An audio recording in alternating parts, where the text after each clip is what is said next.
pamakaha bereke vakatsanga hanzi vamwe vana vachinji vakuita tushiri, vamwe vachinji hanzi vabuda nyanga, pari kunzi paita satanism. Paridza hwere shengwe naye kamba kamurikuonako ndo kamba katizira medhemo wacho vari kunzi vakonzeresa zvinhu izvo,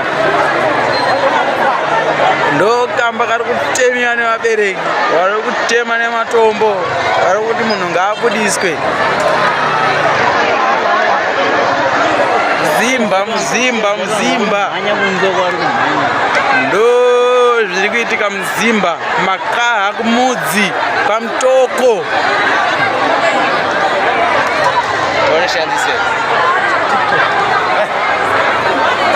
nhasi handiri ndo zviri kuswedera kuita vanhu vari kuposta mavhidhiyo iya.